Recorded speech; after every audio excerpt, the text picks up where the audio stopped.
Just waiting because I don't see anyone in the attendees, which is not normal. Right. Nope. Are we all here? 11 people? We have with Ruby here. Dorsal, we're started. Yeah. I just Okay. don't see any attendees. Oh, there we go. Oh, there's one attendee. 6. Kristina. Oh, and yeah. That's why I was like, it's not normal for us to have no attendees because Kristina joins that way. So, hi, Kristina. Okay. And she's Hi, Kristina. yeah, she's ready to speak. Yes, I do All join right. that way. We didn't want to start without you. So now we will go ahead and call the meeting to order here at 2:01 p.m. Welcome everybody to the September. It's insane to say that it is September, but it is the September CoC Board meeting. To go ahead and get things started, Catherine, if you would please call the roll. I will. Dr. Sam. Present. Tamara Bauman. Here. Zsa Zsa Floyd. Here. Amaya Lenore. Here. Elizabeth Mopin.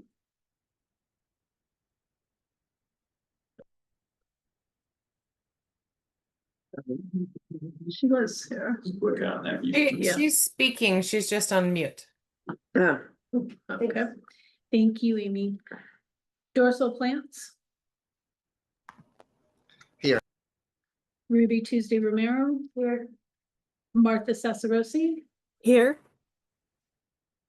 Kristina Sawyckyj. Here. Victor Liu. Here. Amy Thomas. Here.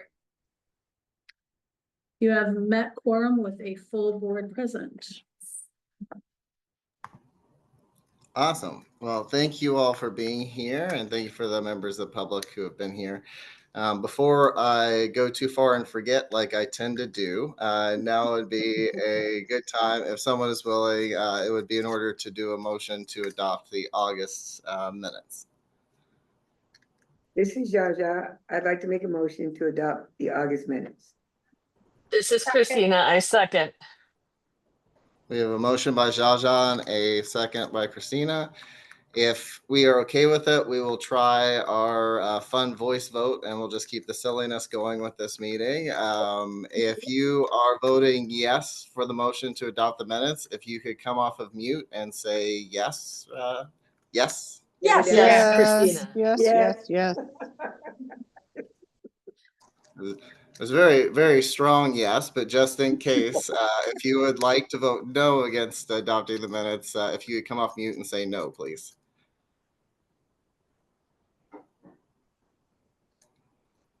Yes, it was a very synchronized yes. Like it's like we were practicing. All right. Any abstentions from the motion to adopt the minutes? All right, we have adopted the minutes, and I didn't forget. I'm so proud of myself this time. We'll move forward now and ground ourselves into why we are here today. I believe to start us off, Elizabeth has agreed to read the land acknowledgement. The King County Continuum of Care Board acknowledges that we work on the unceded traditional lands of the Coast Salish peoples, especially the First Peoples of Seattle, the Duwamish people. The original stewards of the land, past and present. We honor with gratitude the land itself and the Duwamish tribe. This acknowledgement only becomes meaningful when combined with accountable relationships and informed action, and is only the first step in honoring the land that we today sit on and their people. Thank you, Elizabeth. And I think Zsa Zsa is going to ground us now with our theory of change. Zsa Zsa and the theory of change. If we create a homelessness response system that centers people with lived experience of homelessness, then we will be able to respond to needs and eliminate inequities in order to end homelessness for all. Back to you, Dorsal. Thank you very much, Zsa Zsa. And in that spirit, we will now open up the floor for public comment. First, Catherine, was any public comment submitted in writing? No, there were not.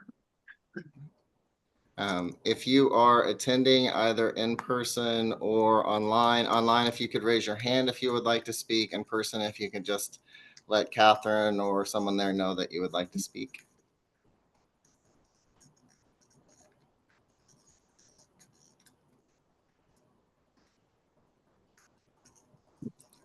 Dorsal, there is no one in the room who would like to give public comment, and so far we don't see any hands raised. All right. Well, I will keep us moving as always as we're moving forward in the meeting. If something comes up, the Q&A is open and the staff's monitoring it as we're moving forward for the meeting. So if anything comes up, you're welcome to use the Q&A feature. Elizabeth, did I see your hand? Yes, I had heard that someone was planning to be here, so maybe they're having trouble. If they can get in later, can we hear their comments? I don't see a reason to object unless it would violate some rule I'm not thinking of, Catherine. Is there any reason why we wouldn't be able to take the public comment later in the meeting if somebody did? Sure. So you want to take public comment later? Oh, yes. Possibly. Yeah. Yeah. So if you could make a motion to move it or reopen it later. Okay, So this is Zsa Zsa. I make a motion to move that we offer public comment at a later time. Okay. I'll second Um, that. This is Elizabeth. We got a motion by Zsa Zsa, second by Elizabeth. We did so well. I'm going to jinx it this time. If we're okay with trying a voice vote one more time, if you're voting yes to hold a public comment period before the end of the meeting, just to ensure we capture everyone willing to speak, say yes. Yes. Yes. Yeah, but it is. Yes. Yes. Yeah, Yes. Thank you. Yes. If you're, thank you all. If you are voting against the motion, if you could come off mute and say no.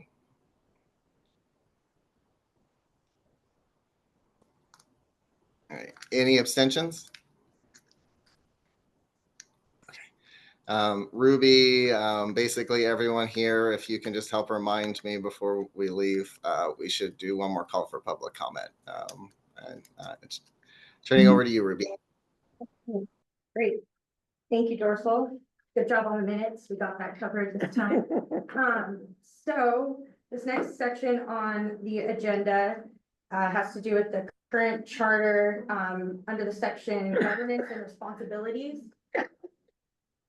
Part C of subsection titled terms, it states that co-chairs serve a year from nomination. Are you able to speak up a little bit? Oh, yeah. Thank you. This is Ruby. Ruby, Yeah. you want to swap with me because then you'll be closer to the microphone. I'll swap with you. I don't know, you're a board member. I'm not gonna talk. Gonna go and take a 2-second pause here.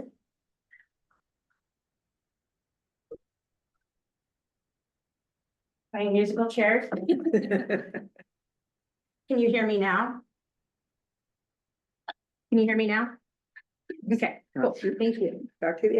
Thanks for that patience there. So I was saying in the current charter, which we approved in January 2025, there's a section called governance and responsibilities, part C of that subsection titled terms.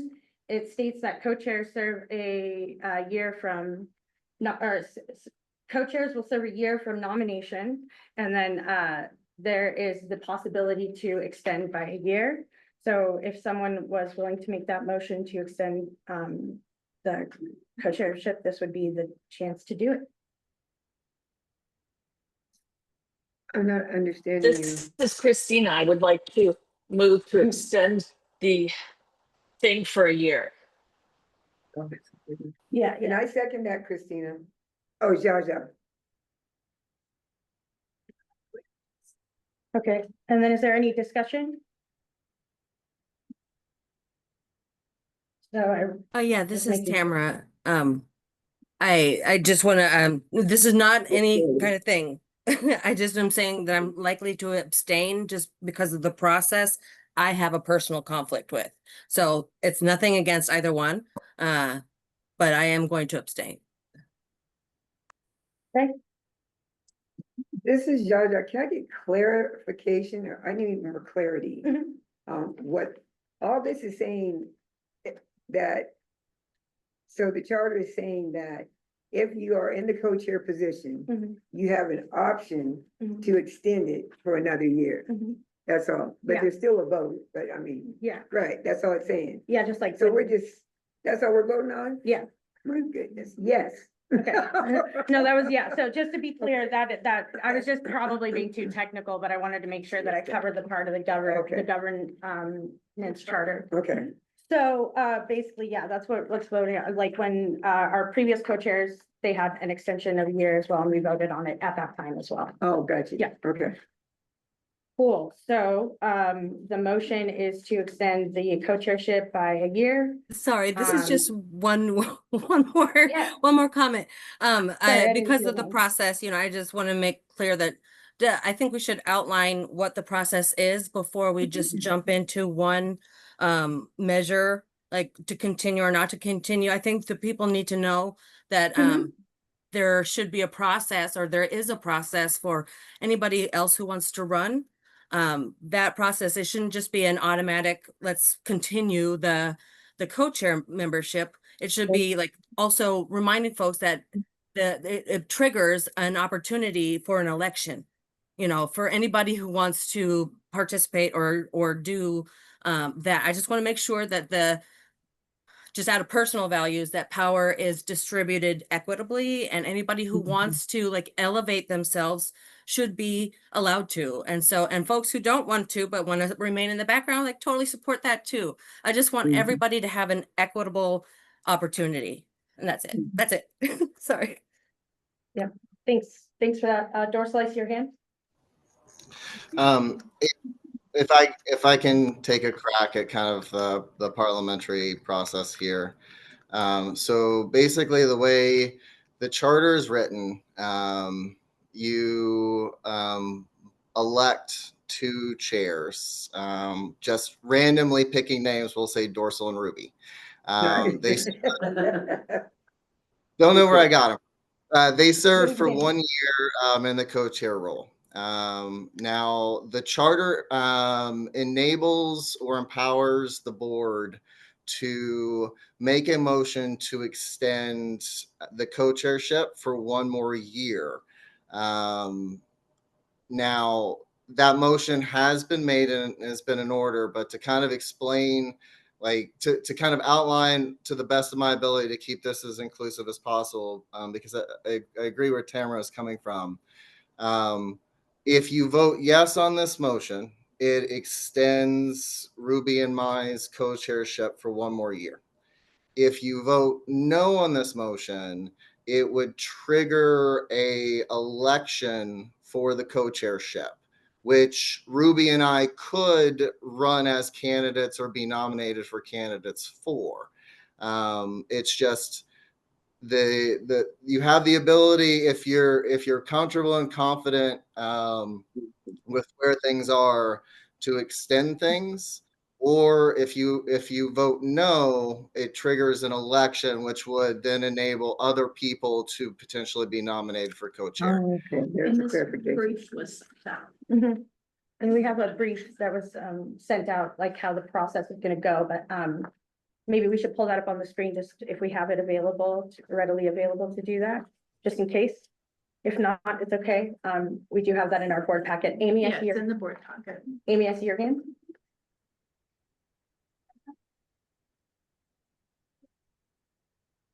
Patricia, Dr. Sam has her hand up as well.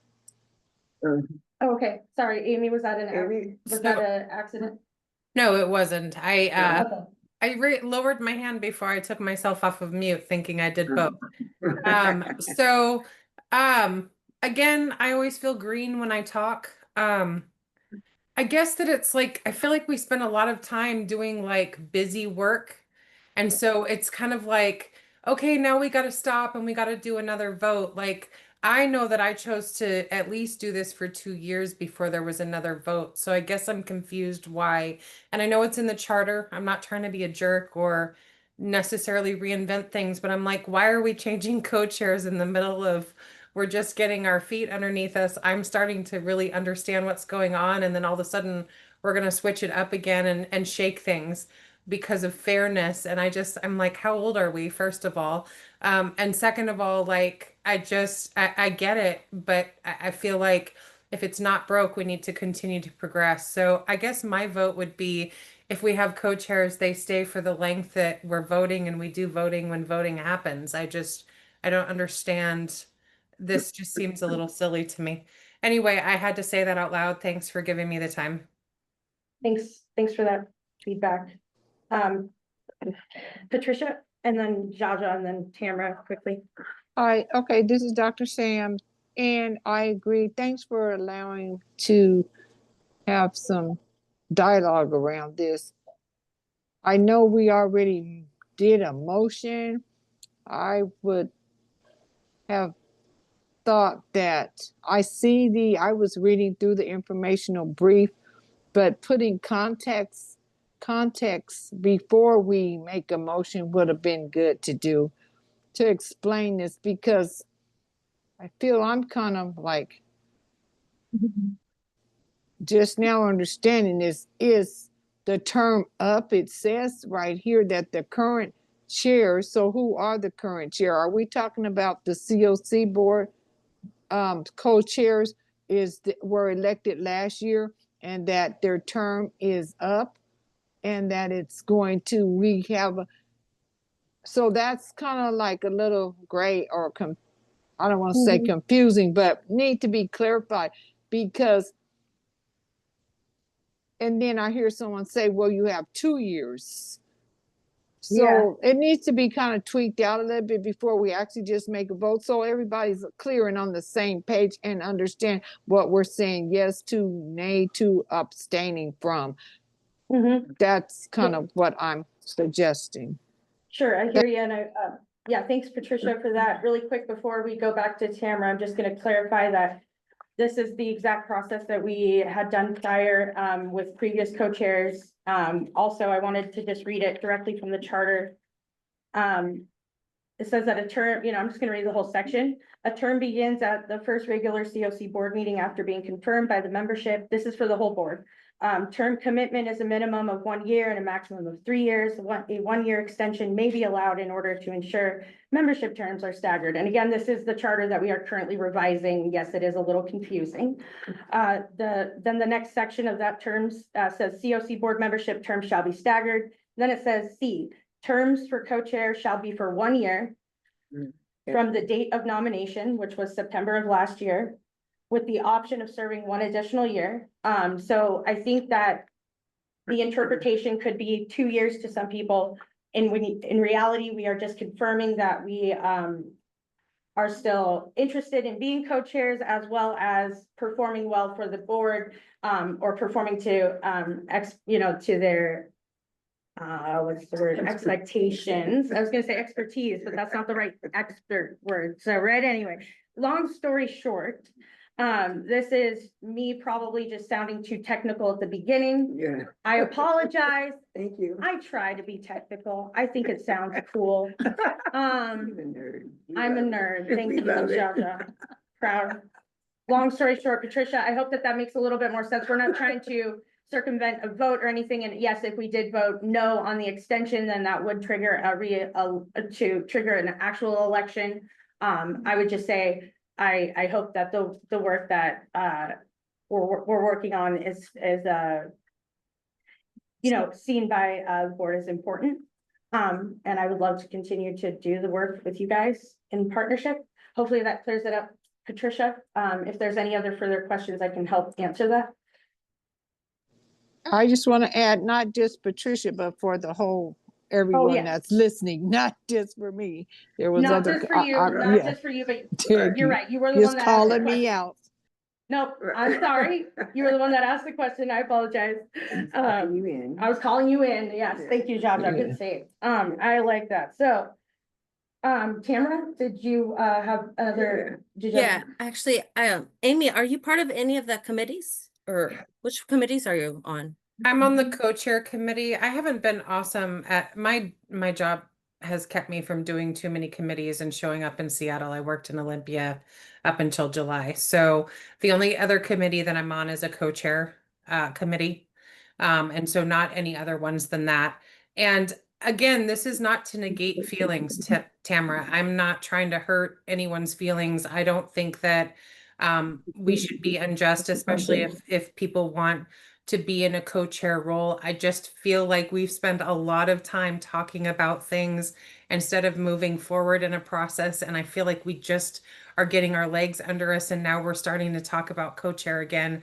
And I think that, you know, I'm just getting used to Dorsal and Ruby and having familial conversations and regular conversations and moving forward. I feel like we've just kind of gotten our bearings as a group, at least since I've been here. And so that's the only thing that I'm saying is that I in my role, and Patricia, I'm sorry if I confuse things the way that I speak or think, but I knew when I signed up for the CoC board as a board member, it was a couple-year term. So then my thought is, why would our co-chairs not also have a couple-year term? That's what I meant to say when I was talking to begin with. And Tamara, I'm sorry, because it's your time to speak, but that's my clarification of, yes, I'm just on one other board. Oh, first of all, that's not a committee. It's a planning thing. It's not a committee. So I would suggest getting on a committee and developing your skill set. You know, I know that you have work obligations, but equity is not child's play. And as a woman of color, I take offense at what you said about like why are we playing I'm sorry, but that's disrespectful. And if you want to be part of the coalition, if you want to start doing some work, then join a committee instead of Yeah. like making it all about you. Yeah. So I'm gonna speak wait, up wait, for wait. myself real quick, Ruby, if I may. So my job here is to not offend anyone. My job is to be a part of a partnership and be a part of the CoC board. So the fact that my naivety and the way that I placed my words offended you makes me feel bad. And I would never want to harm you as a woman of color, a person in general. That was not my intention. And I'm not trying to trivialize the process that you feel is important. And so my apologies for that. I thought it was important to say my piece because I feel like we are going to spend a lot of time having a conversation about semantics instead of moving forward. That's my concern. And so I did not come across well. My apologies. I know that I need to be more involved. I appreciate the work you do. I appreciate your passion. I appreciate your feelings. So again, I apologize for offending you. Yeah. Yeah. I think you, really quick, I just want to bring us back into the actual motion that is on the table. I appreciate this, conversation that's been going on here. It's important to have. I do want to let everyone know that we are actively engaging with all the board members to try and, you know, bring those into where they do, have time to fully engage. We do believe it's important that our board members are on committees and work groups. And so we are working with everyone who isn't currently on one to do so. For clarification, it is not a committee. The co-chair committee is just a meeting. And we appreciate the input and the work that everyone is doing on the board. Everyone is doing an amazing job. Zsa Zsa, is this a comment on the actual motion? Or is it, because if it's not, I would like to move on to the motion, if that's okay. And maybe talk about this today. I understand. Okay, can I? Could you see one more hand with Mark? I just, Zsa Zsa. it's Yeah, on. okay. Okay, see, this is what I want to know, because that wasn't clarity for me. Now I have clarity. This is to extend the current co-chair's position. Mhm. I did not know that in the beginning. I thought there was going to be an election, and then it was just a possibility. If they wanted to run, then we vote them back in. I was just curious if anybody else is interested. Because I'm not. You know, and so why would we Mhm. have an election? Well, if we're interested in going into election, then what we would do is vote no on the motion. Exactly. So we're gonna go into the motion. Yeah, Go to Martha first. I have two hands. Sorry, go ahead, Martha. I didn't see you there. I apologize. Apologies. Thank you. Yeah, I think so similar to Zsa Zsa, I am curious if there's interest from other board members to nominate themselves or another. Not that they need to like name someone right now, but I'm curious if there is interest. Because I'm generally in favor of having more robust discussion, because I saw that this was on the agenda. And to clarify, my understanding is if there's a yes vote on this current motion, then there would be subsequent votes, one for each of our current co-chairs. And so just to clarify that part, it's not just one vote and then it's done. There would still be subsequent specific votes if it was a yes. But I'll just say generally I'm in favor of a bit more kind of robust discussion and consideration of other potential interests in the co-chair positions. Yeah, no, and I agree with you, and I think it's always good to have fair and open elections. Clearly, in this day and age, we need to have them. Then I would just, if you're in favor of going into an elections, then you would vote no on this motion. So the yes would be that we extend the terms, the no would mean that we would go into an election, and then at that time, we could see if there is any interest. Dorsal's raising Mars here. Sorry, Dorsal. I do want to add just one note of clarity, and some of you were present for that meeting as well too. This is a procedural update. This is not a discussion of the motion. But we extensively discussed the possibility of having an election at this particular vote instead of the motion to extend at the co-chairs planning meeting. And at the time, the guidance we received from KCRHA staff, this is what the charter says. And so to a certain extent, like I appreciate the discussion. I think there's, been some robust discussion. But like, this is what the charter says. If you want an election, the only way to get there is to vote no on this motion. And so that is the only way. I tried very hard at the co-chairs planning meeting to just turn this into a straight election. Some of you were present and can attest to that. The only way to do it, by the way the charter is written, is to do it this way. So I encourage you, as I've always done, to vote how you feel. I would also encourage you to pay very close attention to the charter draft as it currently is, because there are elements in there that need to be looked at. And this is one of them, because the language is confusing and it leads to unnecessary disagreements because people aren't even disagreeing. It's just the language reads differently to different minds. Some of us, like myself, have a brain injury that impacts the way we understand information. I'll shut up now. Victor, your hand's up. No need to share that, Doss. Thank you for this great conversation. I also put in the chat for the host and panelists that can review the exact language that Ruby was reading just to address access needs, right?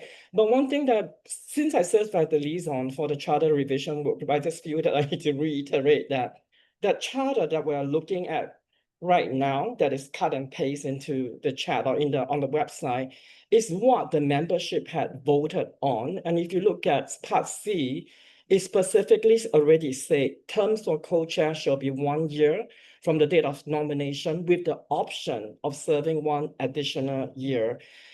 I'm reiterating this because this had already been voted on. And so I was also very confused, like, why are we having this discussion on something that was approved and voted by the membership already? And yes, but currently the charter revision work group is active, which I will give an update at the second half of the meeting. But certainly the work group can look at these terms that is stated right now. But I was also confused that this is something that had already been approved by membership. Why are we taking a vote for extension? Very confused.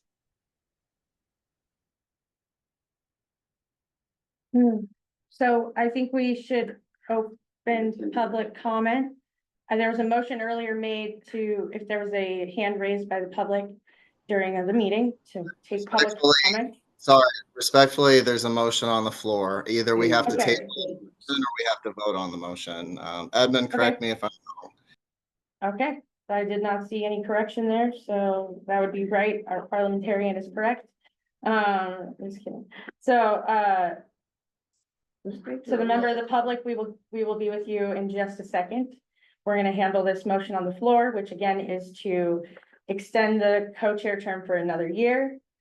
This is written into the charter. However, if you would like to see an election, you would vote no. There you go. Or abstain. So we're gonna start with a roll call vote. No. No? If you abstain, you are not voting on this motion. You do not Right. count on Yeah. quorum. So if your position is that you want to vote because that is the inclusive route, abstaining is not is not that. One way or the other. Is that right? So voting yes would mean yes, it's extended. Do you want to give a better clarifying answer? Can you clarify? Yeah, this is Evan Witter, General Counsel for KCRHA. So you need it under the charter, it's a super majority of those present is what you need. So if somebody abstains, they're still counted within the overall voting block if they're present. So you need, I don't know how many people you have here today, so you just need to make We sure. have 11. You have 11, so what's Full 7? board. 7 is. Yeah, so you just need 7 yeses. Yeah. Oh, yeah, well. Okay, so yeah, so yes is the extension, no is an election, and abstention is not voting. Correct? It's No. effectively a no. It's effectively a no, okay. Does that clarify for everybody? Is there any other clarifying questions before we moving into the vote? Yeah, just a quick clarification. So if we go forward with the yes and then it's extended, does that mean next year at this time, the 2-year, then it will automatically go into a new nomination and the term will be up? That's. And me and Dorsal cannot run, correct? Oh, okay, I see what you're saying. Okay, thanks for that clarification. Kind of like our second term as president. But Yeah, just after to- the second term, can you apply again? No, Yeah. not for co-chair, not for co-chair, Okay, no. thank you. If we're, yeah, to clarify, if we're extended this term, we are not eligible to ever be chair. As I understand it, again, as far as the charter is written. Again? The term, yeah, Mhm. for Ever? the term, yeah, for the term at least, is my understanding. Oh, for the term of the. Yeah, so we would have to wait, I think, I what, have it. yeah, Never we're still mind, working yeah. on that. The next charter will have a little bit more delegated out. And more clarity for sure. So Martha, I see your hand. Is there more clarifying question we can answer? I just want to make sure I understood that right, because I think I heard earlier that if there's a vote no and it goes to election, that current co-chairs could be nominated for a term. Okay, it's just that if we proceed with a second year, then that would be the limit. For okay, thank you. And yep, we'd be done, never to be co-chair again. Don't say it like No, that. that's true. Well, that's what it is. So are we ready? Does everybody feel comfortable? They understand what they're voting for one more time with clarity. The motion was to extend the terms for co-chair. And that was made by Kristina, second by Zsa Zsa. The discussion has been surrounding what the yes means, which is yes, that is the extension of the co-chair's terms until next year in September, when we would not be able to reapply for co-chair. We'd still be board members for another year, I think, something like that. The no would be moving into an election. And abstention is effectively a no. Okay. So we're gonna go into roll call vote. Dr. Sam, Yes. Tamara Bauman, No, but only because I want everybody to have an opportunity. I'm not personally going to run, but I want equitable process. thank you. Zsa Zsa Floyd, Yes. Amaya Lenore, Elizabeth Moken, No. For same reason. Dorsal Plants, Yes. Ruby Tuesday Romero, Yes. Martha Sasarosi, No. Kristina Sawyckyj, Yes. Victor Liu, Yes. Amy Thomas, Yes. I'm doing we have 7 yeses. extended. Did you need to go back to mine? Yeah, can we go back to Amaya? Is she- Amaya. Amaya, are you there? Amaya, I'm going to vote yes. Thank you. thank you, Amaya. You have 8 yeses and 3 nos. Motion passes. Well, thank you. And I appreciate you guys taking taking the time to talk about this. I, again, think it should be different in the new charter, and so we'll take a look at that in the charter review work group. I heard Victor said he took some notes. So I look forward to everyone's feedback on the charter. That we did send out an email recently, right? Thanks to our lovely staff member Kelsey and Catherine. They sent out the charter revision kind of COC feedback sheet. And so that's a good place to please go and give that feedback. If you select the different sections, you'll see drop-down menus. It'll bring it, it'll bring a new section to that form to fill out regarding that specific part of the charter. Thanks again for this vote today. We're gonna move on to the next section, Public comment. which is public comment. We're gonna reopen public comment because we saw a hand get raised. Looking forward to, Speak. Mike, you should be ready to go here in just a second. I'm just.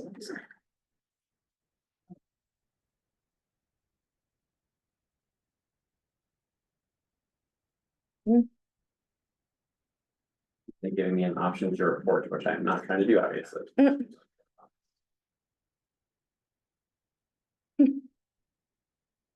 No technology. Catherine, normally there should be multiple options when I click on mic, correct? Yes.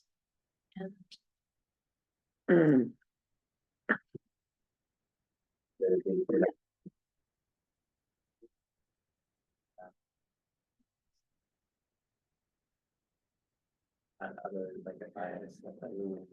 Well, I wonder if you were to call me. will you ask Mike if he can please wait until we can get him to speak? Mike, we are currently working on getting you elevated to speak within our To open meeting. up his Yeah, option to yeah, speak. yeah, to open up his option to speak. Thank you. I never had to program that string of words together. I was like, I don't know what to say. Sorry. So Mike, your patience is greatly appreciated. Thank you. While we figure that out. Is it moving into break time? Is it? Yeah, Eileen, are you okay if we take a break now?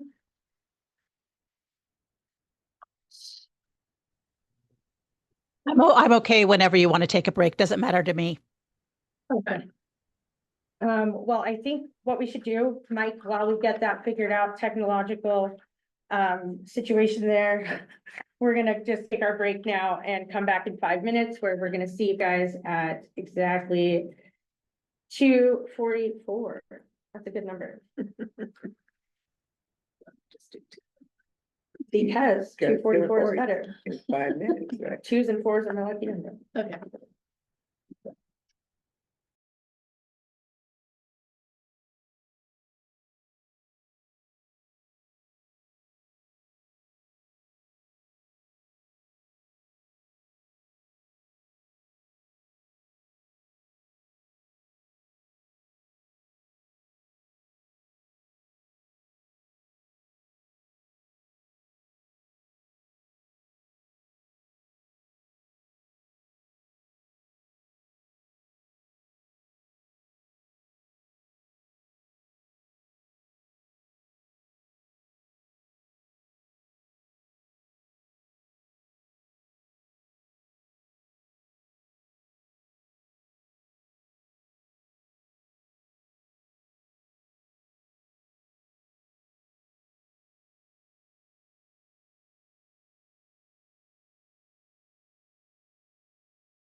you do.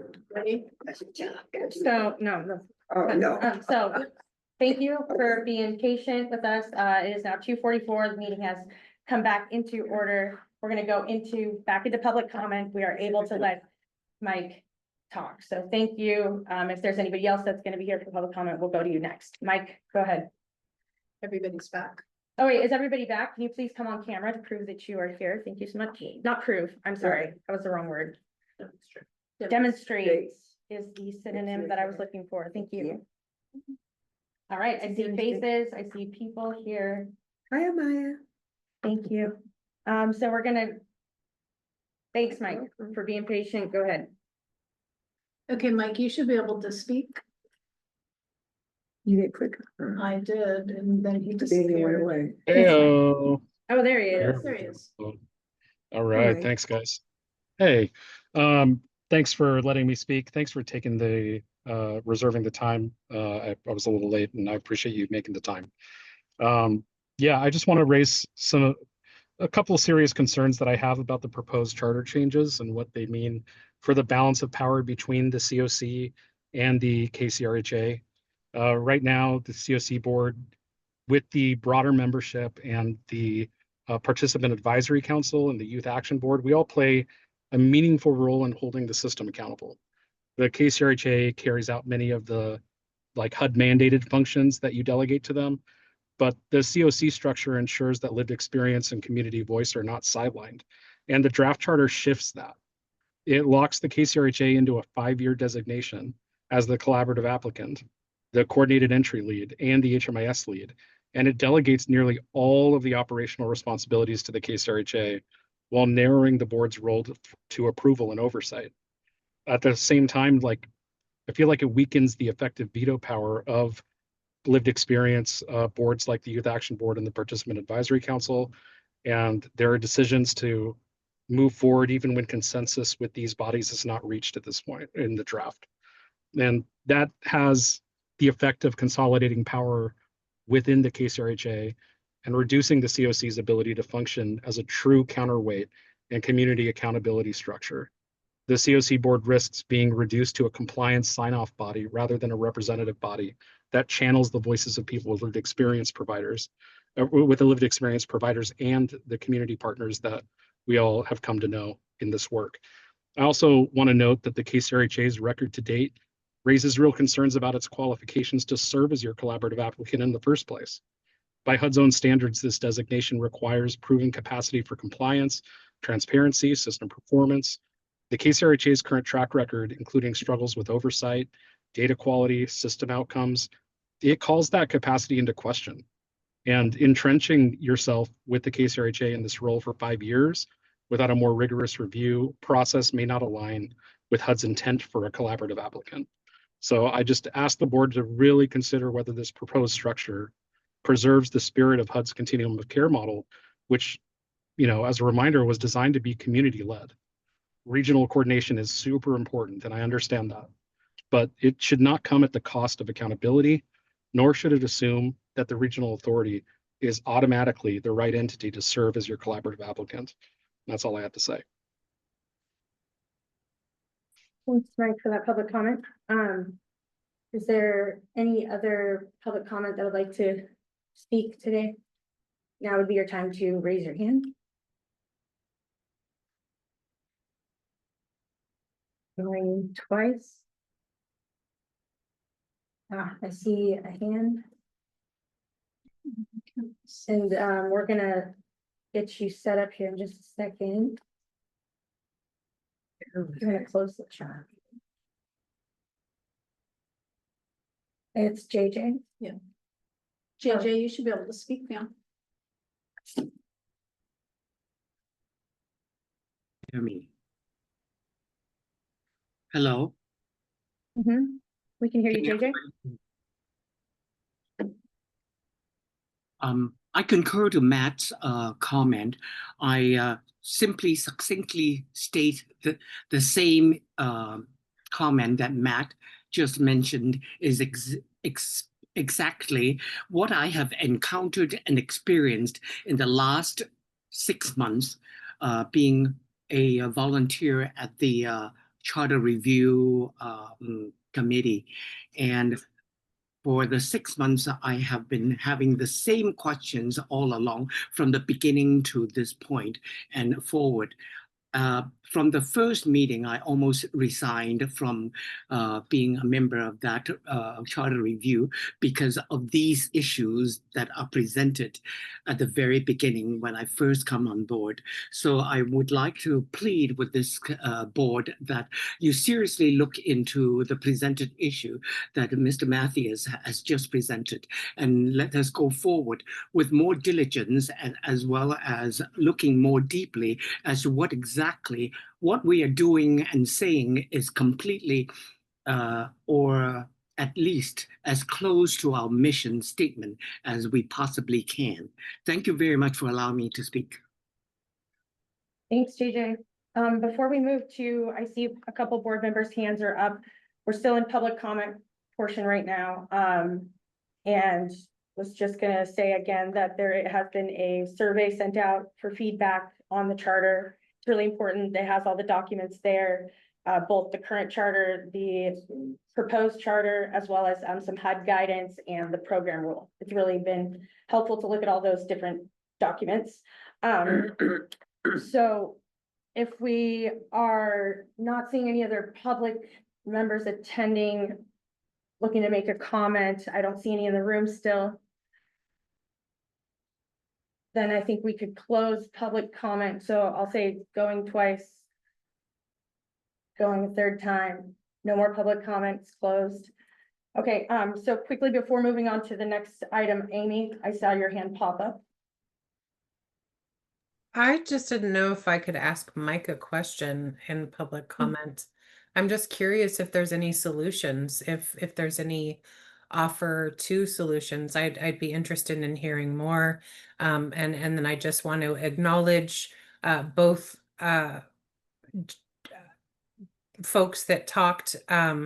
Thank you for speaking up and being vulnerable and talking to us about this. I feel that I know that I've had discussions as well with the board, so I'm grateful that you're bringing this up. Thank you. Yeah, again, I think the solution would just be to go and make comments on that worksheet. I mean, I'm sorry, the smart sheet that was sent out on the website as well. Oh, good. It's linked on the CoC board page. Awesome. That's great. Okay, sorry. Maya did have her. And Maya, I saw your hand up, but it's no longer up. Did you have something you wanted to add?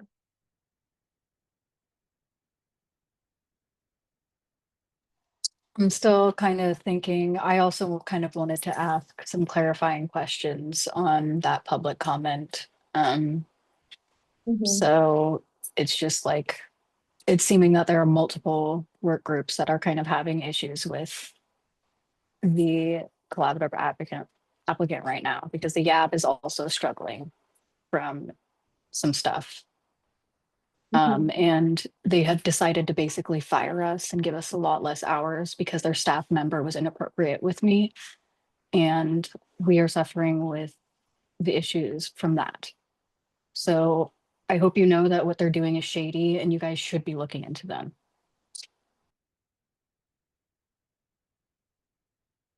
So there's a lot of resources on the charter smart sheet that has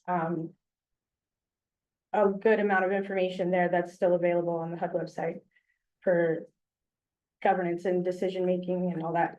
And Amaya, thanks for sharing that. Dorsal?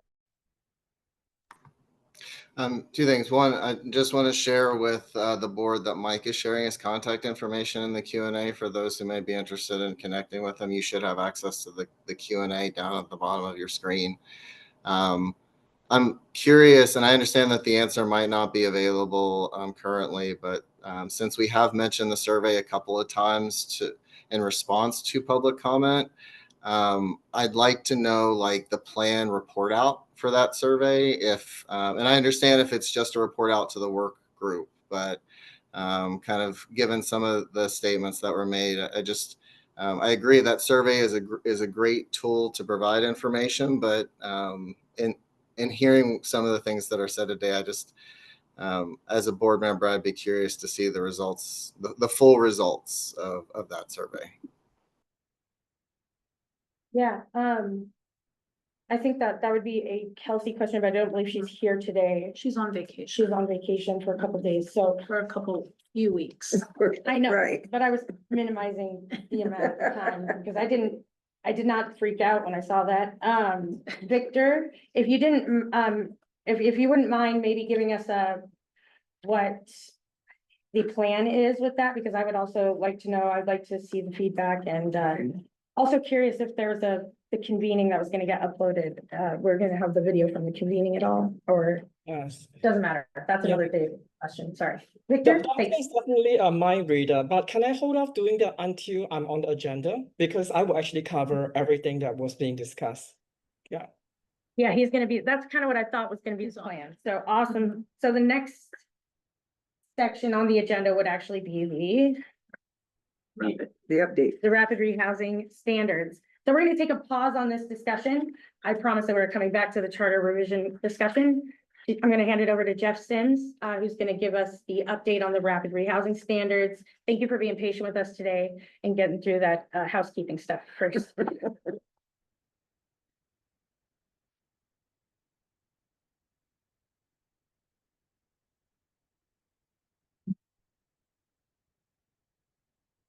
Are you able to hear me okay? Online? Okay, the dorsal nodding, so I'll take that as a yes.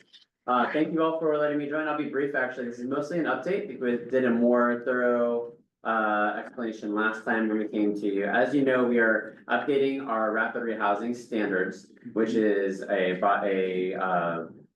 document that aggregates all of the different funding requirements and other expectations for rapid rehousing agencies.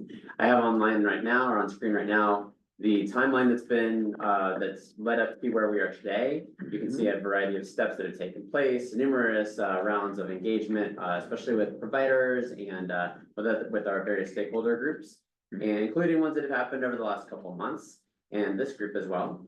And then you can see on the next page, we have one substantive update, especially that we did talk about last time, and You gotta be a little bit louder if you don't mind. Oh, here, Camera. this tape.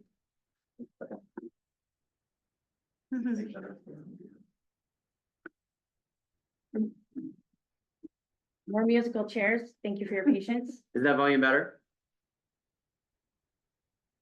Great, see multiple nods. Yeah. As we discussed at the last time I presented on this, we were considering having some static subsidy models, because of subsequent federal action.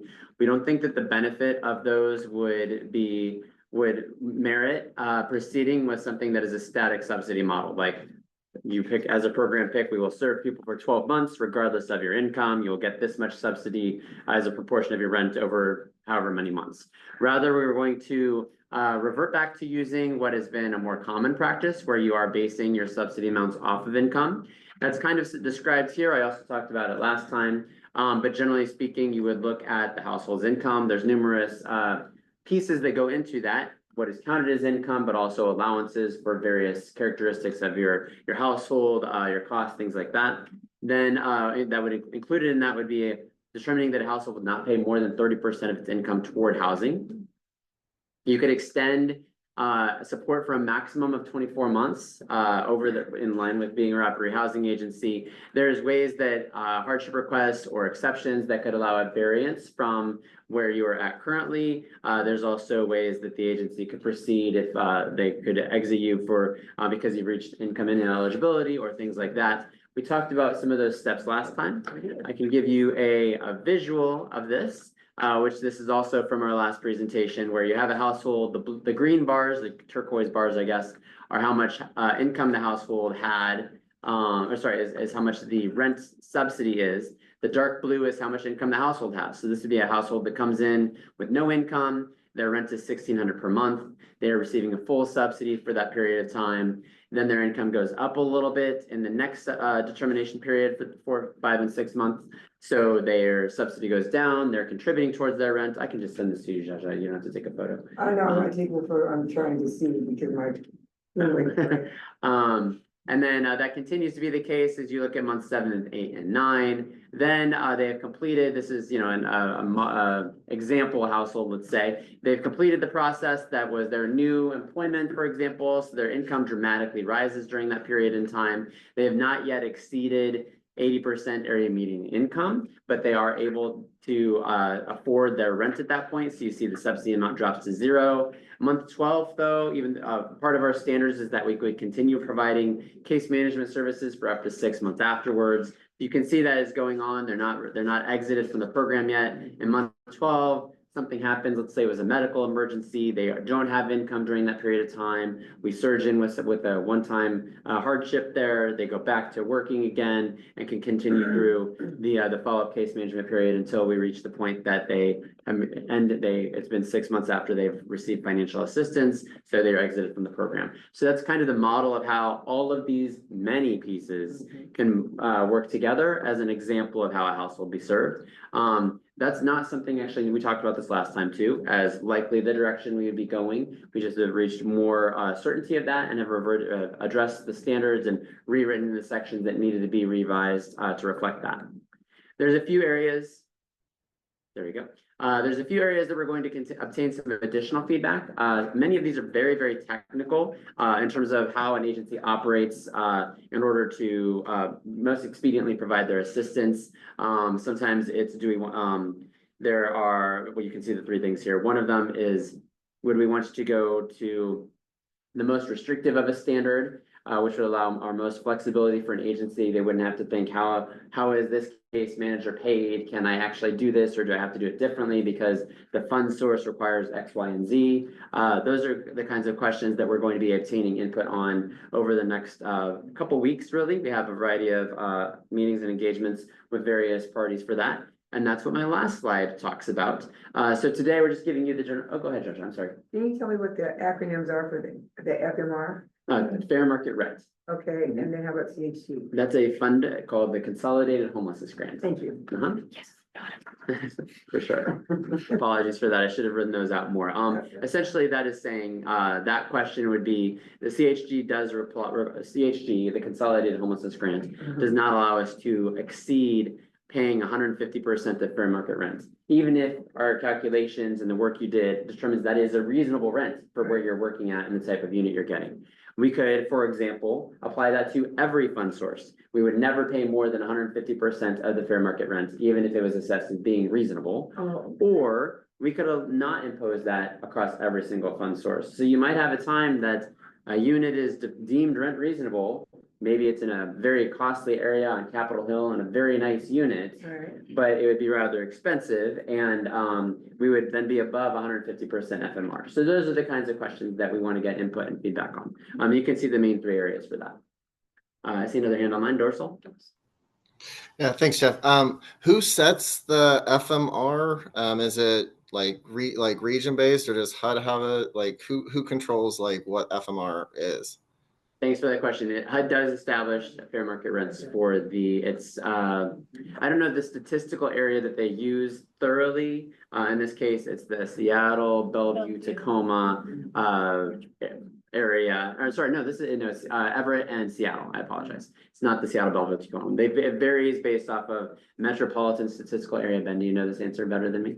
Actually, we can point to the resource if you're willing to paste it into the chat.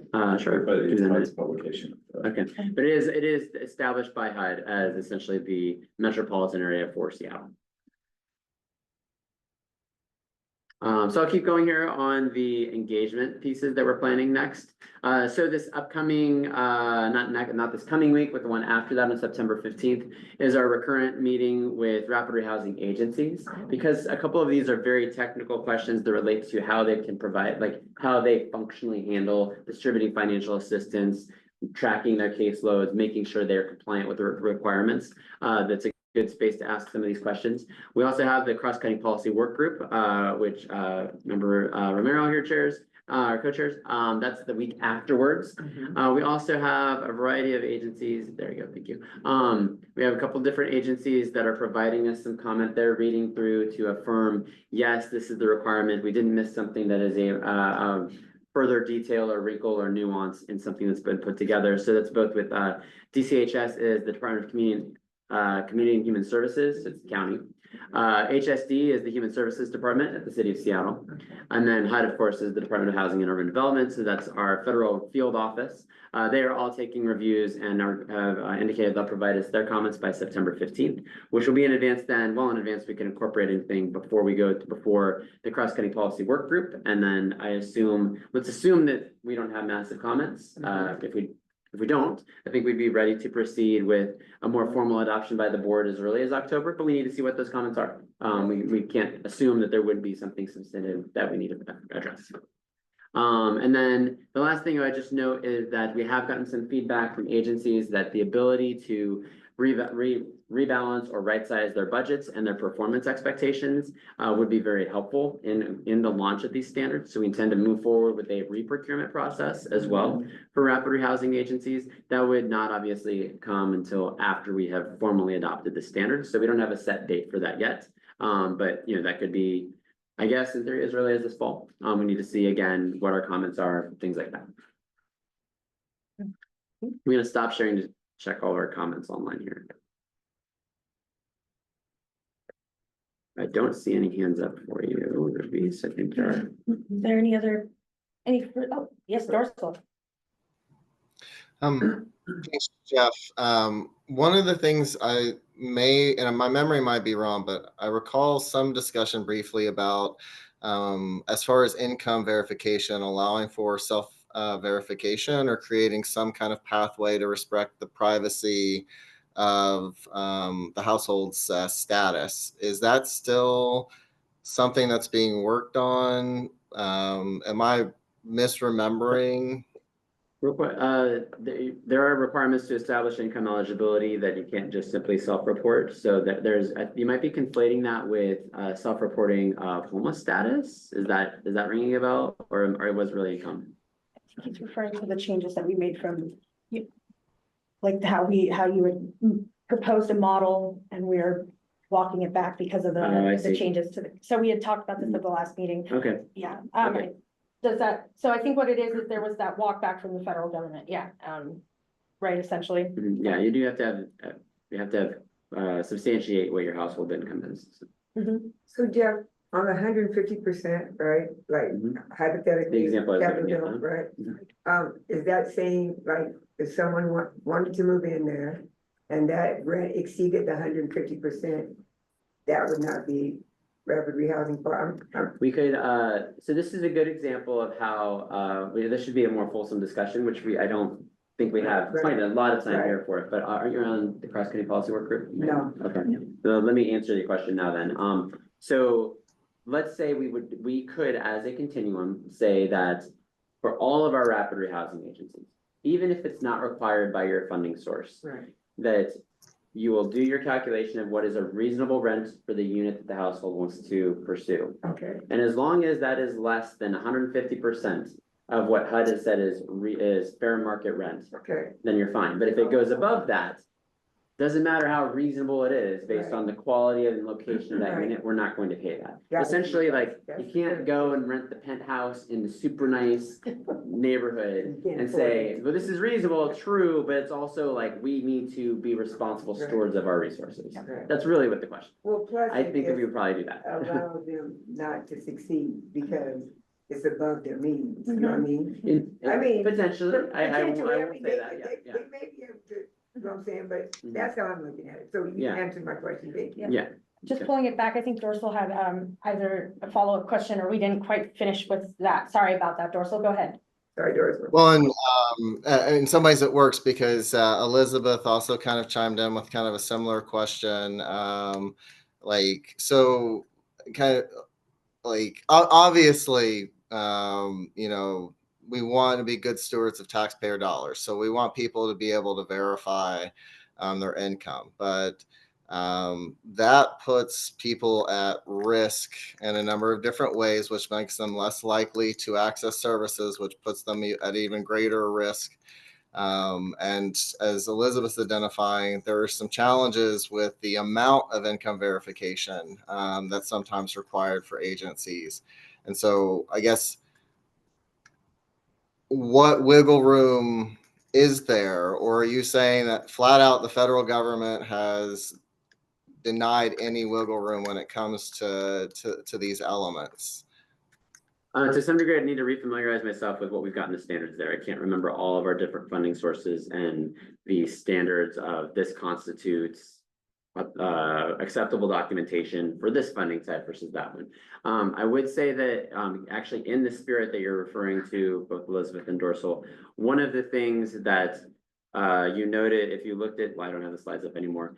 One of the things that we all did include in stepping back from set subsidy models and going back to where we would ask for income is actually establishing 3-month determination periods. We have that flexibility where we can say, okay, you've given us all your documentation. I'm not going to ask you to do that for every single month. And that is a pretty substantial burden, but rather this is now set.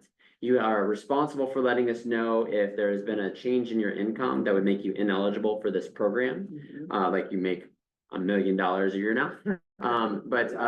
You know, but in the meantime, you would get a 3-month establishment, and then the next quarter you would again go through that process. And that's exactly to the point that you're making, that it can be incredibly burdensome to meet the standards that our fund sources are requiring. You use federal, Dorsal, it's not always just federal. That require of us. And so to make sure that we've got valid documentation, but also are minimizing that burden for households. Did that answer your question? And how is, I think there's one in the chat here. How is income verified for rapid rehousing? Do we know the, I mean, again, I would have to go back and I can't hold all that in my head, but generally speaking, you would need to be able to provide your pay stub or a disability check or something along those lines that demonstrates it. Like, it's not just, I wrote a spreadsheet and told you, you are going to have to demonstrate that. and I think we did send out the rapid rehousing standards. I can look in them and pull out exactly where it might say that. Well, yeah, well, so our the standards, we actually would also be providing the full written standards to the board after we get confirmation that we don't have further edits. The stage that we're at right now, as I was saying, is we've shared it with our various funders to make sure that as we have codified everything in what would be KCRHA's document, that we've fully captured everything. And then from after getting to that point and feeling confident about that, we would then provide that to you as the board. We didn't think it would make sense to give you all of the interim drafts because that could just be confusing. And then I'm like, yeah, the green highlight, not the yellow highlight, you know, it gets lost, right? So it becomes complicated. As we're learning with the charter. Yes. All right, I don't see any other hands. Okay, did you have any more slides for No, us? that's it. Okay, great. Can If I there's, make a comment? yeah, I just want to make a comment that I think you presented this slide in more detail last time. I did, yeah. And I thought that was a fabulous idea that's based on someone's income. That way, I feel like it allows them to win. You know what I mean? Yeah. Because you don't want them to be, you know, that's a nice place, but I can't afford it really, you know what I'm saying, kind of thing. So it kind of helps them, just like I said, money, Yeah. right? Can be I more like responsive. that model. I mean, I remember it, I can see it. Perfect. Right. That's my comment, thank you. Oh, my name's Zsa Zsa. thanks, Zsa Zsa, for identifying. Great reminder to bring up, when you are speaking, to please identify yourself so we can make it clear for the captioner. Okay, so that is the end of the rapid rehousing standards presentation update. Gonna move on to the next section. Dorsal, I believe that's you facilitating this section. Yes, this is Dorsal again, and we are on to our board and committee updates. And as always, just a friendly reminder, even though it seems like we're good on time today, normally our meetings are so full, we only do a couple of verbal updates at the meetings, but we provide reports via email for all the boards every month, and we rotate them here verbally. This month we have up first is the cross-cutting policy work group. So back to you, Ruby. Awesome. It's almost like I hadn't spoken a minute. So the cross-cutting policy work group did not have a meeting last month. There was a last minute change in schedule, but that's okay. We are actually in a kind of a transition period as it is. We are getting to know a couple new, well, not new to us, staff members that are gonna be helping coordinate better between the different departments within the KCRHA's organization. I don't know what I was saying. Anyway, so we're gonna be kind of working together to make sure that everything is fluid and making sure everything's cohesive when it comes to the written standards. We were also taking some time to work on the rapid rehousing standards with Jeff and his team and kind of working on that. And so, but previously, just to give a refresher, in July, we did a brainstorming activity where we looked at some of the Ombuds Office case studies that was released in their annual performance report. And so or not performance report, that's the APR. Hey, Daniel, I'm speaking your language over here.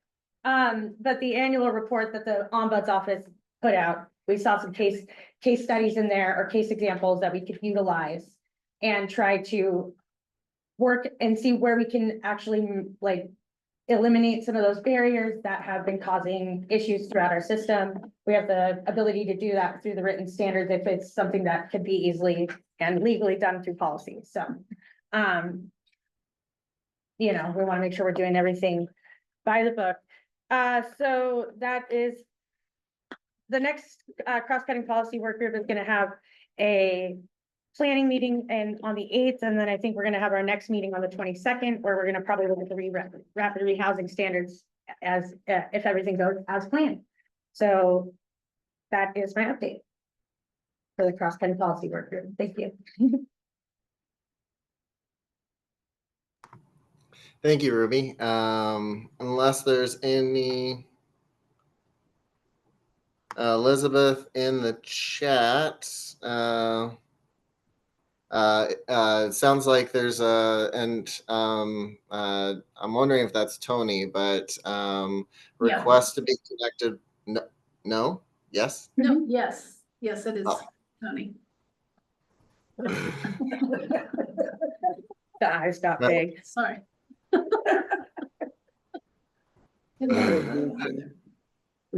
All right. Catherine can get you connected, Elizabeth. What am I doing? So we are on, of course, now to, I think, what will be an interesting update. Victor, with the charter work group update. Great, thank you, Dawson. So again, this is Victor Liu, CoC board member, as well as the charter revision work group liaison. So as promised, I will give a report out and hopefully will address some of the public comments and the questions that were asked. So the charter revision work group, we met on August 15, 2025. And prior to that meeting, during that meeting, actually, Kelsey and I facilitated a discussion with the work group members that were present. And we also received feedback through email. Because of the liaison, sometimes work group members will reach out to me directly. And because of the feedback that we received, either directly to me or both Kelsey and I, we took those feedbacks and comments into consideration and asked the work group members on August 15 to look at the current progress on the charter revision. And with consensus from the work group members operate on a consensus model and agreed to extend the timeline. If you recall in my last report out that the plan is to actually have the final recommendation from the work group members, and that will be presented to the board in October.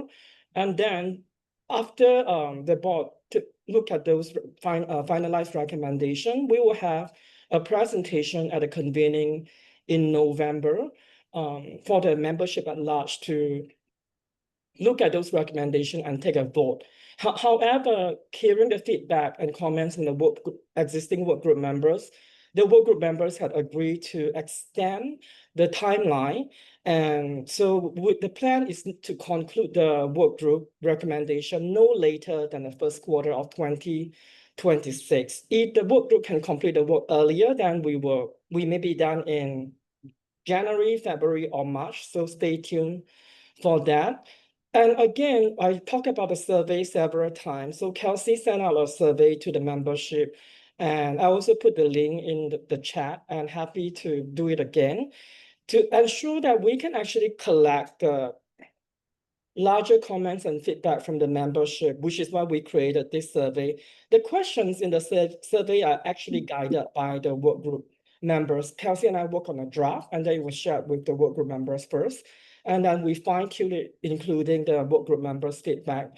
At present, there are 11 work group members, and the survey will close on September 19, 2025, and that is when the existing work group will also reconvene to meet again.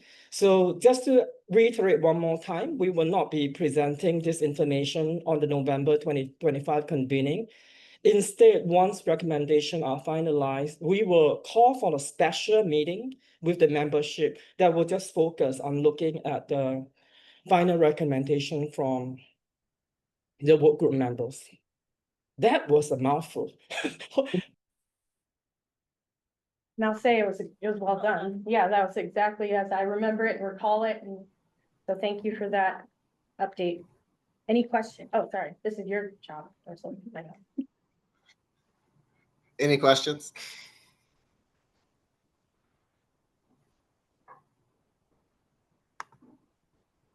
I have oh, Martha, go ahead. Thank you. I will check the current charter myself. My recollection is that we're due to look at the charter and potentially update annually. And I don't know that we've otherwise in 2025, if in the spring perhaps we updated, or if it was last fall that we updated. And so I just wanted to comment that I think too, I don't want like perfection to be the evil of good, and that if there are sections of the charter that are ready for a vote, that we could potentially still consider taking action on those so that it's truly a living document. Parts of it that can be updated are updated timely. And so we might consider pieces of updates rather than like, wholesale all at once. That also might help to make it digestible for folks. If it's like, here's 2 sections that are being updated, and for membership to be able to, understand what those specific updates are, versus like having a large volume of updates to consider all at once. So just wanted to put forward that for consideration. Yeah, thank you, Martha, for that comment. And Tamara, I do see your hand up, but I just want to respond to your feedback, Martha, around sometimes I think when we really want it to be perfect and completely fine-tuned. But working as a liaison in this work group, we are just, as a liaison, I really try to balance out what the work group members want, which is why we created this survey.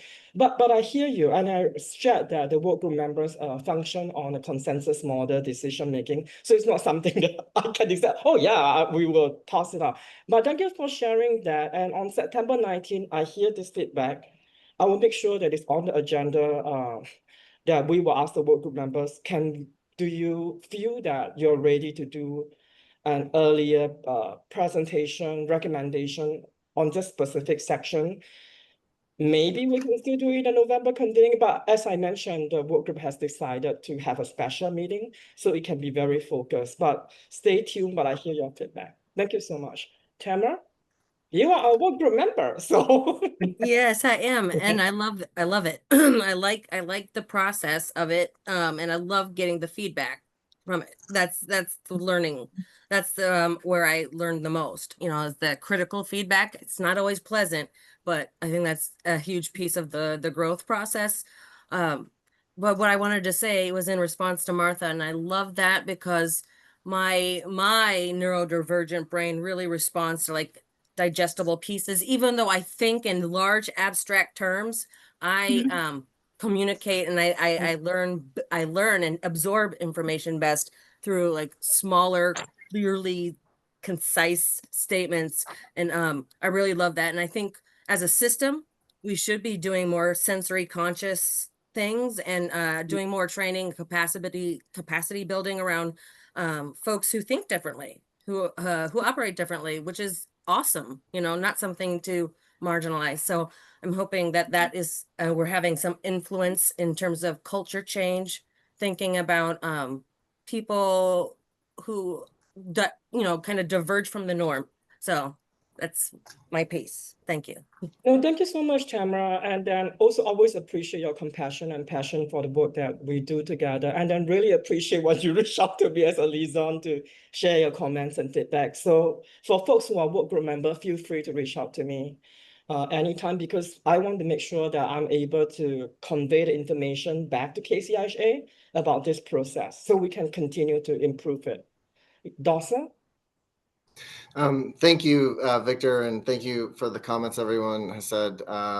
It's not that I disagree, because I think it's an element of both. I'm just speaking to my experience on the last charter revision, where we did have just one specific section that we were focusing on.